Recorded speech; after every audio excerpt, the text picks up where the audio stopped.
Bonjour mes amis, bienvenue pour cette nouvelle vidéo.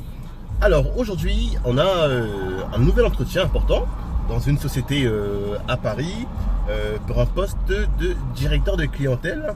C'est un poste pour vendre de la publicité sur des supports papier des fois, sur des supports digitaux aussi.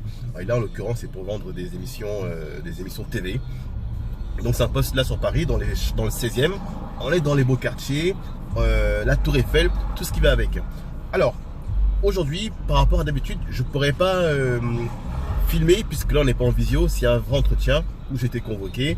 Et du coup, je ne pourrais pas filmer vraiment en caméra cachée, au risque de me faire griller. Donc je vous ferai un débrief du rendez-vous après. C'est mon second rendez-vous. On est sur un poste très valorisé, où le fixe est pas très élevé, mais par contre au niveau des ventes on peut aller jusqu'à 10 000 € par mois quand on vend bien.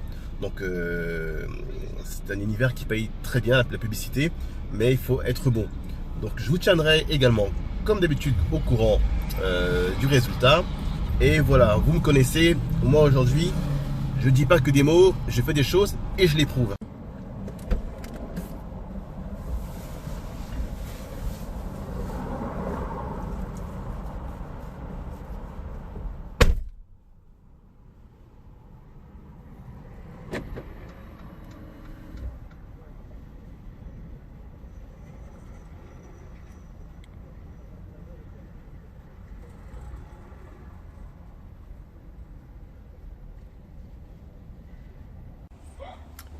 Et bien voilà, l'entretien est terminé, ça s'est bien passé. Je suis même venu avec la demoiselle qui m'a attendu à l'accueil parce que quand je devais la ramener chez sa mère, tout ça, donc je l'ai embarqué avec moi, elle m'a donné de la force, je suis très content, j'ai fait un bon entretien avec elle. On va débriefer après, à tout à l'heure. Le débrief, hein, mes amis. Alors effectivement, on va pouvoir débriefer sur cet entretien. Donc pour reprendre rapidement, comme je l'ai expliqué avant, c'était le deuxième rendez-vous. J'avais rencontré une personne d'abord de la RH qui sera en fait la patronne de la business unit, comme on dit, avec qui ça s'est très bien passé. Elle a vraiment été d'ailleurs étonnée de mon engagement, de la possibilité à travailler, de notre rendez-vous. Et elle a voulu me positionner immédiatement avec le patron de la boîte. D'accord, on est sur une boîte, sur une trentaine de personnes, plutôt sur une PME, on n'est pas sur un grand groupe. Mais encore une fois, même sur les PME, vous savez, on peut réussir de belles choses, de belles carrières et, ma foi, bien y gagner sa vie aussi. Alors, je vous ai dit avant, hein, le poste, effectivement, on peut atteindre les 10 000 € par mois, mais il faut être très bon, il faut vendre de fou. Mais de manière générale, aller à 100% ou avec un petit peu de dépassement, on est sur un poste qui sera aux alentours de 3 500, 4 000, 4 500, voire 5 000 € en étant bon. 10 000, c'est ce qu'ont fait les meilleurs de la boîte, d'après ce que m'expliquait la responsable de la business unit. Alors, ce qui est intéressant dans ce rendez-vous, et chose que j'ai rencontrée pour la première fois de ma vie, comme vous le savez, hein, malgré que je ne le fasse pas, moi je viens d'avoir 40 ans, et du coup je me suis présenté donc avec mon vrai nom, mon vrai profil, pour être vraiment en phase avec l'employeur. Et j'ai fait un bon entretien, un très bon entretien, beaucoup de maturité, mais pourtant je me suis retrouvé confronté pour la première fois de ma vie au barrage de l'âge. Et oui, figurez-vous que l'employeur a pensé que j'étais peut-être trop vieux pour ce type de poste, parce qu'effectivement c'est un poste avec beaucoup d'appels téléphoniques, assez sédentaires. Il n'y a pas de rendez-vous spécifiquement chez les clients. Beaucoup de business se fait par téléphone. Et en fait, ils pensent qu'à à 39, 40, 41 ans, on n'est plus fait pour ce genre de métier. Donc c'est là que c'est intéressant. Et on va voir avec vous ensemble hein, la suite qui va être donnée. On est le 3 août aujourd'hui. Hein, j'ai fait l'entretien la semaine dernière. Et 3 août 2020, hein, pour ceux qui vont regarder les vidéos un peu plus tard, pour qu'on puisse vraiment se situer dans le temps et dans la réalité.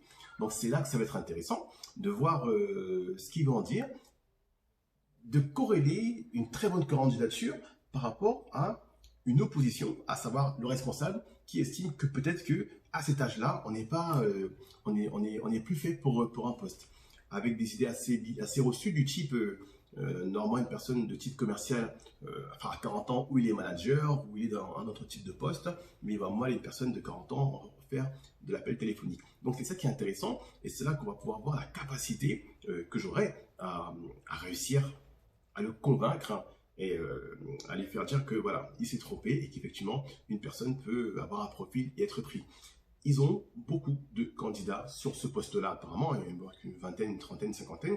On est on est après Covid, donc le marché est assez déprimé, les recrutements ont peur. Et je voyais moi sur le réseau LinkedIn par exemple, quand vous postulez sur un poste de commercial, il y a des fois 200, il y a 200 candidats. Donc c'est une jungle, là. C'est une jungle. C'est pour ça qu'il va falloir être le meilleur absolument. Donc l'entretien en lui-même s'est déroulé sur environ une bonne heure pour un deuxième entretien. Le patron n'avait pas du tout vu mon CV et ils avaient une particularité là-bas, c'est que la personne que tu rencontres en premier ne fait pas de briefing à son responsable pour dire voilà, je te passe un CV d'une personne que j'ai bien appréciée, ainsi de suite. En fait, ils se disent rien. Ils rencontrent la personne différemment et ensuite se font un briefing entre eux pour échanger des premières impressions, de manière à ce que le premier n'influence pas le second. Vous savez, en disant, voilà, j'ai reçu un très bon candidat, faut que tu le reçoives, tout ça. Du coup, le patron, en ayant cette information-là, est déjà un peu, vous savez, un peu préparé, c'est déjà un peu avantagé, on va dire.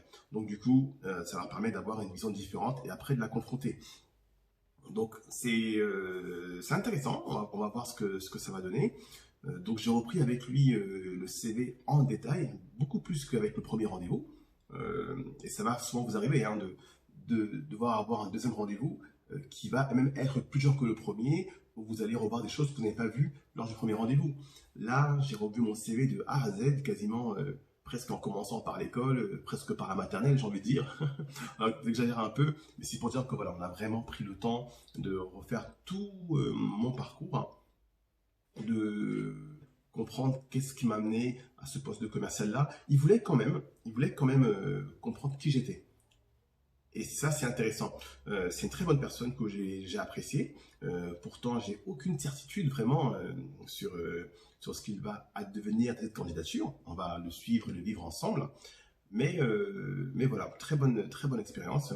Donc, on verra si j'étais assez fort pour convaincre, malgré, comme je vous l'ai dit, l'handicap fort où cette personne-là considère que, à mon âge, on n'est plus sur les postes téléphoniques. Donc, on va voir. On va voir si ma prestation peut faire plier les certitudes d'un recruteur.